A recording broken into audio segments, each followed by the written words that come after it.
Right, good morning and welcome to the international trade event covering food and drink in the South Gloucestershire region. Perhaps before we start, we could just introduce ourselves. Melinda, could I ask you first of all to introduce yourself and what you normally do?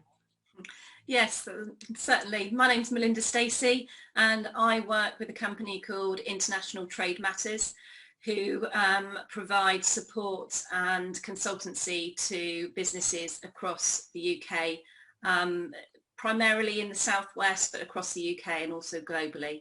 And my background is in supply chain and operations management. Thank you, Melinda. Maneshi. Hi, I'm Maneshi Fraser. I'm actually a consultant in international trade, specializing in EMA and APEC countries, basically supporting businesses through the market research, market reports and competition analysis, and identifying what our target markets to go into, whereby they will actually be able to optimize the logistics requirements for a resilient supply chain. Thank you very much. Just to introduce myself, for those of you who don't know me, I'm Roger McGrill. I'm the founder of a company called Sabre UK Limited. We're a consultancy business operating primarily with companies in the UK, in Europe and in North America, assisting them really to get into the Asian markets in terms of whatever products or services they wish to either sell or buy from those markets. And we offer a service from assessing the market to ultimately on the ground operation. We have main markets in China and India, and we have an office in Bangalore and Mumbai and an office in Shanghai, where we have resources on the ground to support any clients that we're dealing with. So that's the three of us at the moment. We were to talk about the Gloucestershire food and drink situation in advance really of the International Trade Forum tomorrow. And really, it's a first question, I guess, is how has Brexit and the COVID situation affected the local producers of food and drink?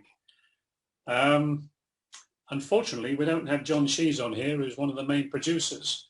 So I don't know if you've got any inputs. What I would like to say is that exports UK-wise in 2020 were around 21 billion. That was down 8% to the EU and down 12% to the rest of the world. Gloucestershire, of that total, has only 0.8 billion, which is 3.7% of the total, which is, when you consider the opportunity for the rural activity in the county, and when you consider the range of products that are distributed and available for international markets, as well as the domestic market, obviously there's a lot of opportunity. I don't know if you've got any comment on that, Melinda, first of all. Yeah, I think the effects of Brexit and COVID has had obviously a profound effect on businesses, and I think that businesses have had to reconsider the way they work, think outside the box, which is great because that hopefully brings efficiency, a bit of innovation. So, I think businesses have had to find different ways of doing business through this very tough period. And you're seeing, we're seeing every day success stories where businesses have turned, maybe exports into internal internal deliveries within the UK to boost their own business, really. So yeah, I think the thinking outside the box, having to be forced to think outside the box and do things differently, I think has brought innovation into the industry. Yeah, I think I would agree with you. In terms of Maneshi, any comment at all? I agree with Melinda. I think this is actually offering them opportunities. I think it's an opportunity for the businesses in this country to actually explore new markets, because my argument always is brand something Britain has got value. And I think this sort of opportunity for people to now look outside and innovate and look for new markets where they can actually sell and actually also increase the profit margins. That's right. I think innovation has been key. And if you look at some of the as you said, the success stories, Melinda, in terms of some of the Gloucestershire regions in terms of food and drink. Cheese and wine and cider seems to be a very, very innovative area of operation. It's certainly something that when you look overseas, for example, China are very interested in cider and cheese. Yeah. Again, an opportunity for you. Why do you think then that the SMEs, the producers here, are quite slow in picking up those opportunities? I think COVID has made things difficult. Maybe resources aren't the same. So pre-COVID, a lot of businesses have had to reduce their staffing levels. So maybe they're not able to react quite as quickly. Also, I think in times of turmoil, which is what we've been in, I think people sort of almost try and scale back and really work in the areas they feel comfortable in rather than start really pushing out into new boundaries. So I think that's some of the reason. But absolutely, there are, if you look at the trade agreements that the UK are negotiating, there's lots and lots of opportunities in the future and now to look at new markets and really exploit those markets. Menashe, what do you see as an opportunity overseas? Particular countries you feel are more opportune than others? There is opportunity. I think the problem is people don't know, it's the lack of knowledge, where people don't have the confidence. They think it's difficult, but it's not difficult.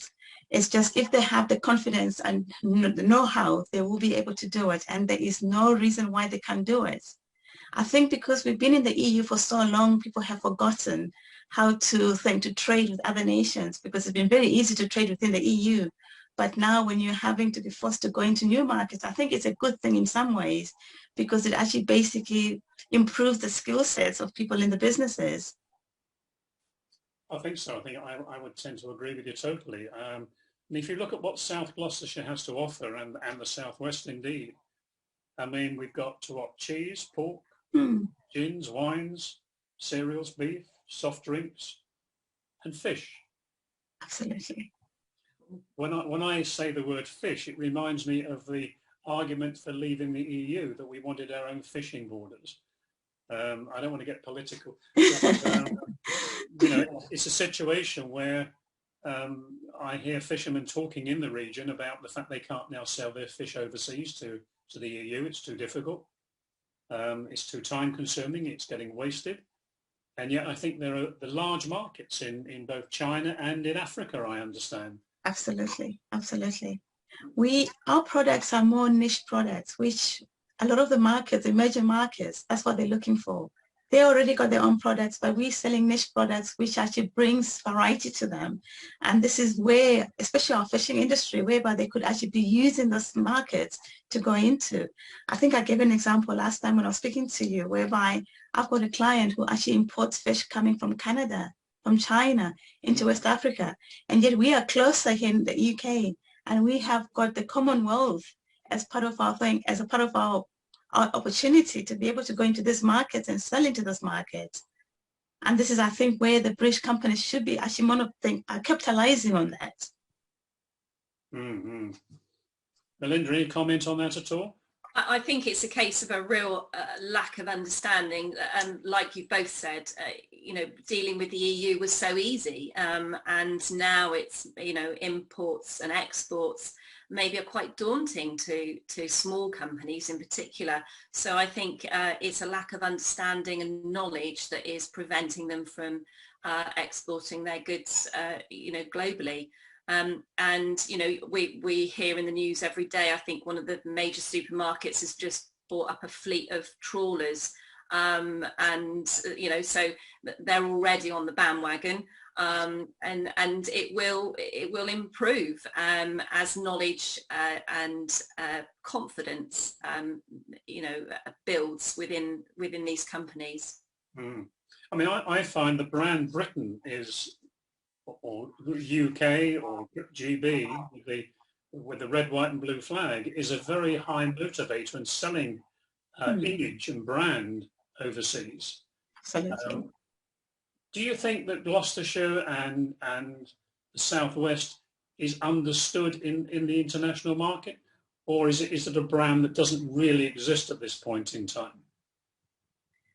I think it's a bit like whiskey from Scotland, you know, and you know, Melton Mowbray pies and those sort of things. I think it's branding it to the point where people know exactly where it's come from.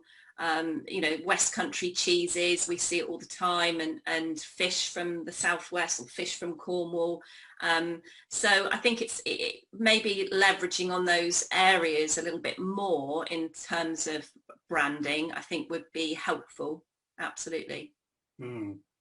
Absolutely. Initially, any feel on the branding? I mean, you obviously have South Africa and the mainland Africa in mind. How is the Union flag received as a brand, and is Gloucestershire known? Not really, because you're not marketing yourself. This is where the problem is, because they just take Britain as just everything made in Britain. But if you actually had to brand yourself, you have the niche products which people, there is a growing population that's coming up, especially in Africa, where they've got discretionary income, and they want the finer products of things that market can offer. And this is where actually, if you had to brand yourself, you could actually be going into those markets.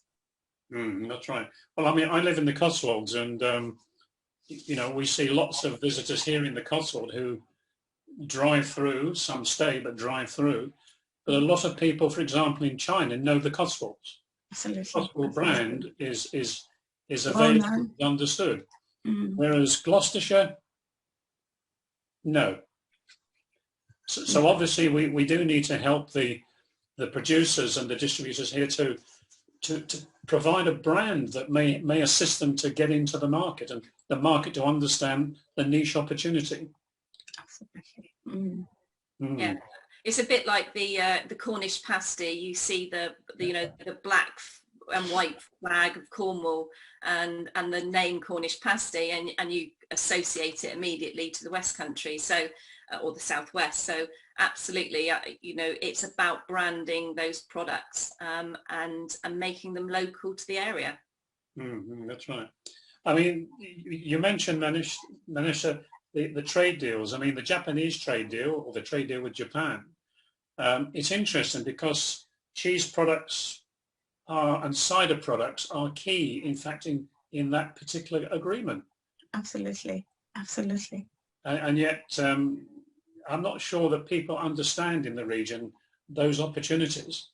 Absolutely. And yet we have cider producers producing not only in volume, as we do with Thatcher's, but we have many niche and cottage type of industries as well, which are producing very, very tasty ciders.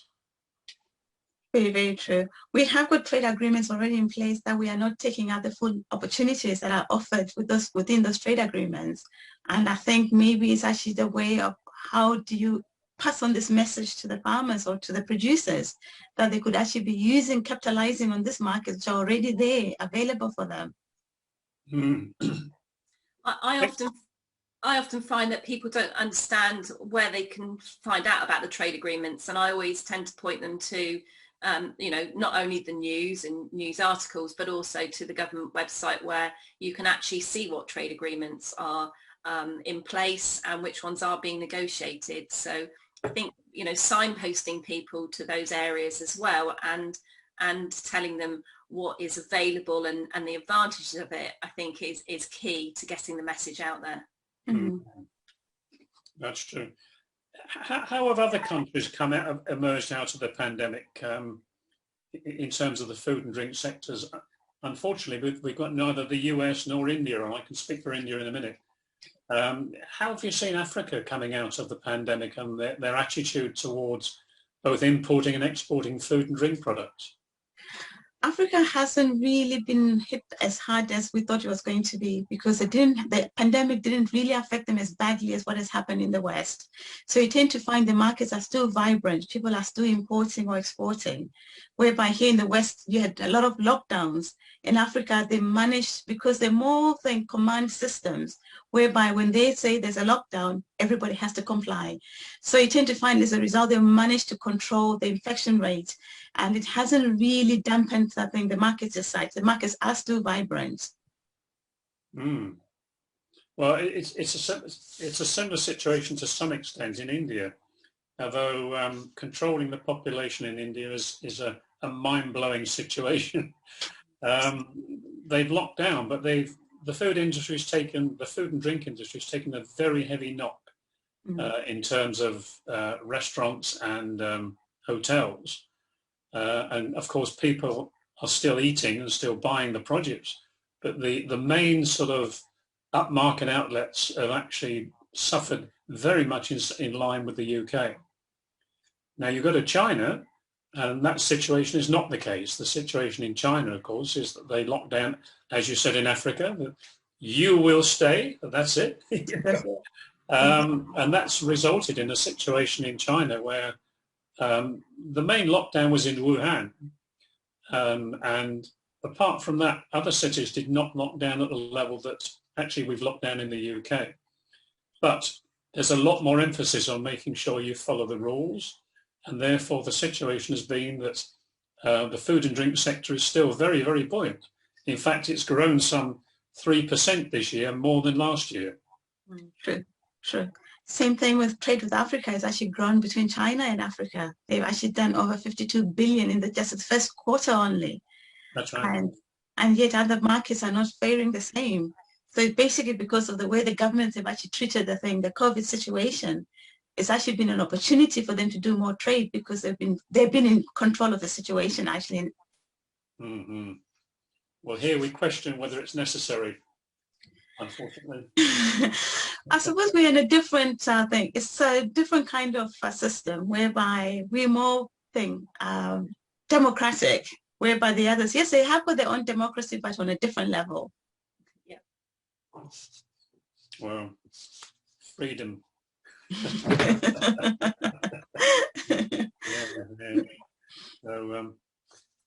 So what are the opportunities, do you think? We mentioned some trade deals. I mean, there's quite a lot of trade deal opportunities around in terms of exporting the type of food that's available in the region.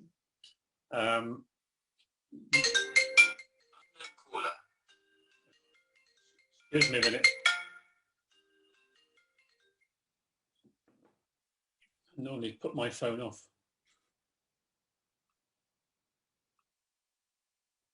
Seem to have lost you. Are you still there? Yes, we're still here. I've lost my key to the bottom of the screen here. I've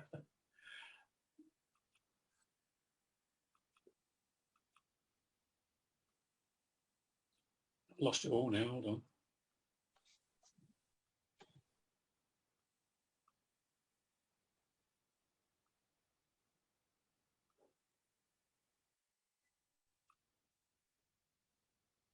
Bear with me.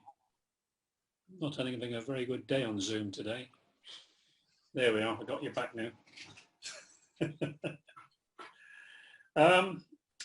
Yeah, if you look at the trade deals that are around, what sort of trading opportunities in terms of simplicity are there within Africa?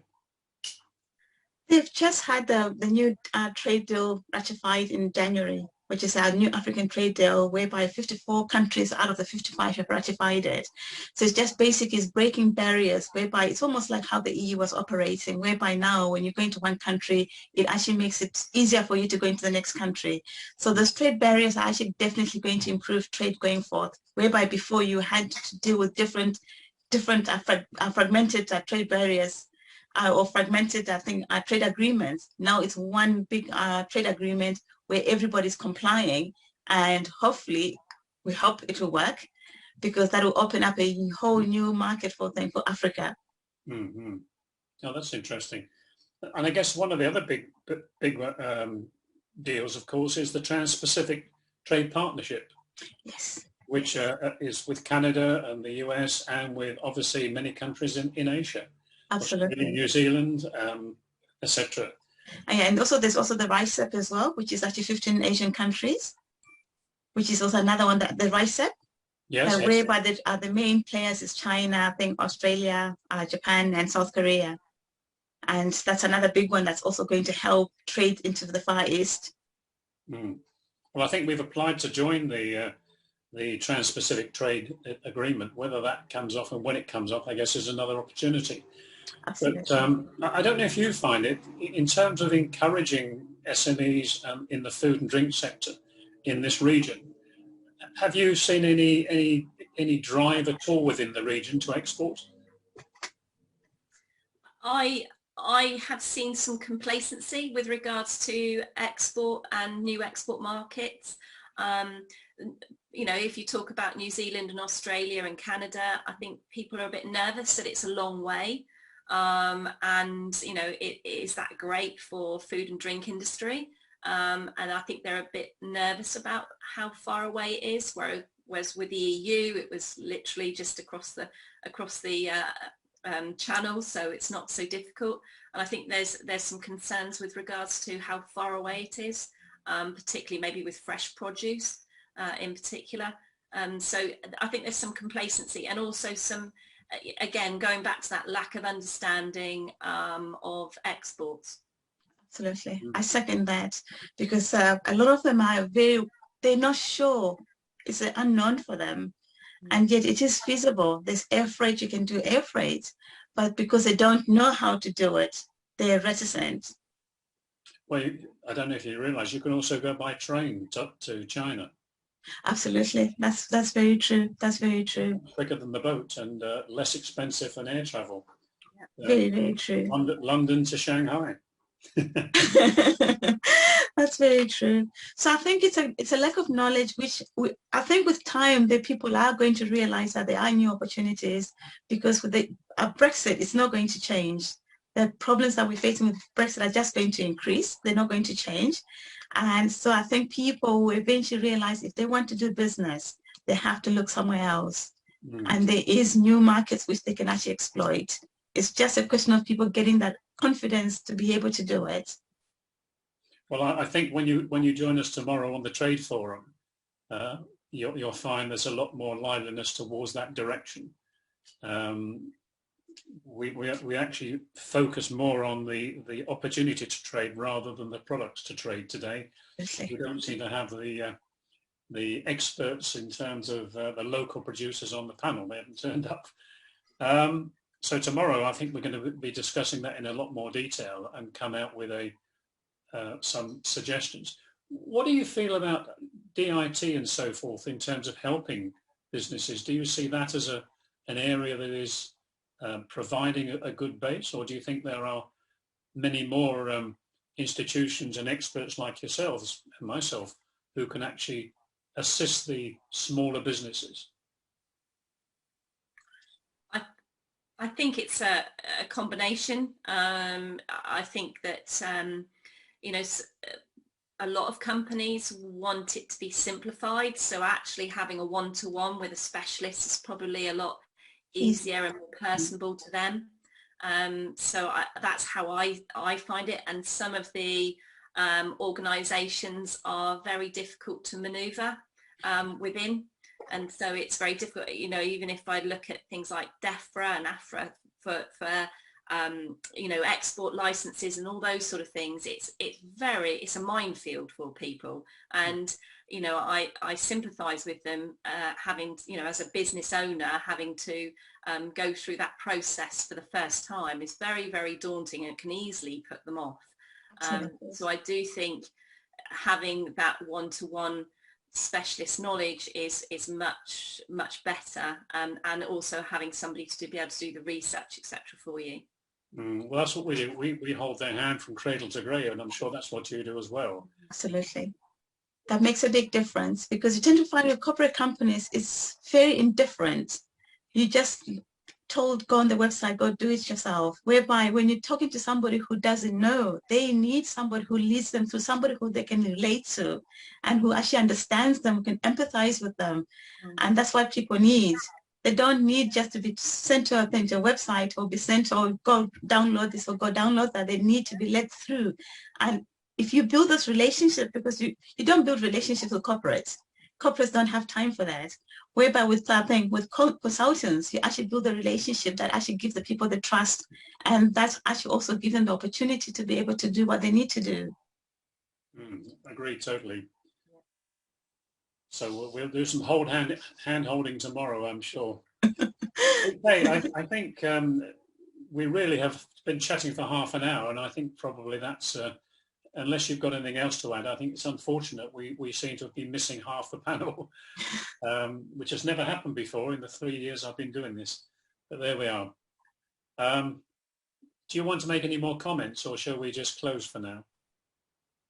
I think my closing comment would be to businesses out there is, research it, go and get support, help from specialists, as well as, your local bodies, chambers, places like that. Just go and investigate and get the confidence to build your business and export.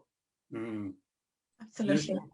It's actually just take the risk. The business is there. If you take the risk, the opportunities are there to be taken. Well, business is all about risk, isn't it, at the end of the day? Absolutely. I think the other thing is companies need to understand that it's the long haul. Absolutely. I think there are too many owners who look for short-term gains, which is what we've seen in the EU, whereas internationally it's a long haul job. It's a long job, but it pays off. That's right. That's right. All right. Well, thank you for your comments. I'm sorry it's shorter than we would normally have, but I think we've had an interesting discussion, and we'll continue this tomorrow.